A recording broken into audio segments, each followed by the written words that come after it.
দক্ষিণবঙ্গের বিভিন্ন জেলার থেকে আজকের কর্মসূচিতে যারা এসেছেন তাদেরকে সংগ্রামী সালাম। পাশাপাশি ফিলিস্তিনির মুক্তির দাবিতে যে ভাইরা রাজপথে আজকে কর্মসূচি পালন করেছেন তাদেরকেও ধন্যবাদ। তাদেরকে সহযোগিতা করার জন্য আমরা সহযোগিতা চাচ্ছি।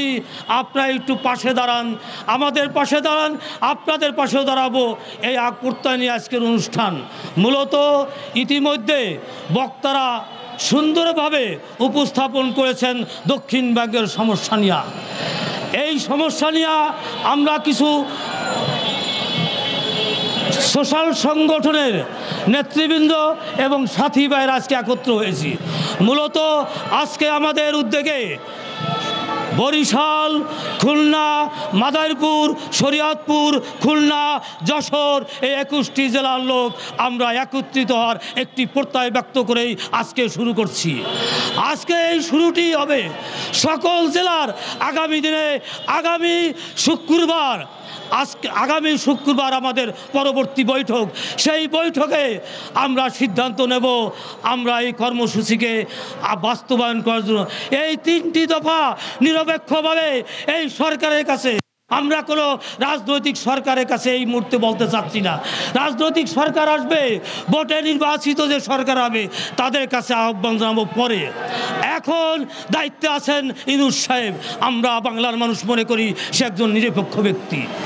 তার দেশপ্রেমিক চিন্তায় এবং সাহসিকতার সাথে নিরপেক্ষভাবে আমার দক্ষিণ বেঙ্গলে এই সমস্যার সমাধান করতে হবে। চীন সরকার বাংলাদেশের সাথে ভালোবাসা, ফ্রেন্ডশিপ রক্ষা করার জন্য 3টি হাসপাতাল দিয়েছে। আলহামদুলিল্লাহ।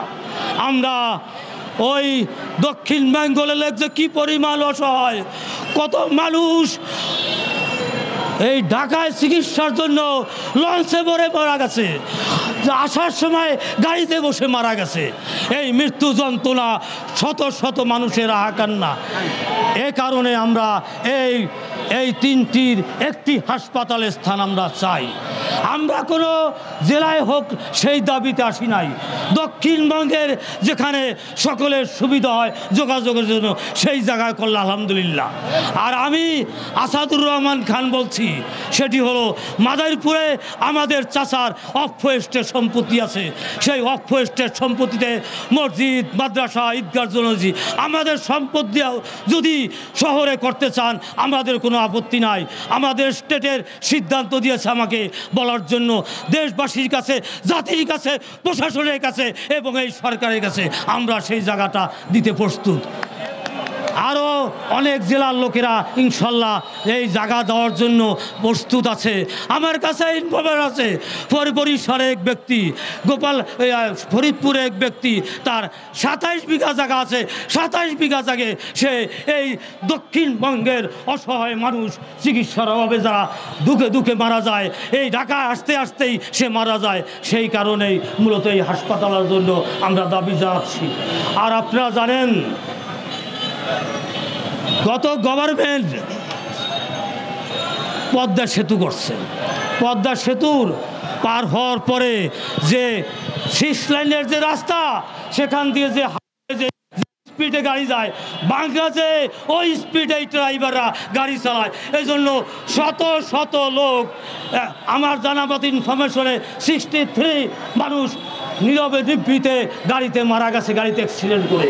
সে কারণে এই অসহায় মৃত্যুকে ঠেকানোর জন্য 6 লাইনের যে বাজেট ছিল সেই বাজেটে এই জুনেই আমরা ঘোষণা চাচ্ছি এই নিরপেক্ষ সরকারের কাছে, এই জুনের বাজেটে যেন 6 লাইনের প্রজেক্টটা অনুমোদন করে। আরেকটি দাবি, সেটি হলো আপনারা জানেন পায়রা একটি বন্দর হয়েছে। কুয়াকাটা বিশ্বের মানচিত্রে সবচেয়ে বড় দর্শনীয় স্থান এবং টুরিস্ট প্লেস হিসাবে গঠিত হয়েছে।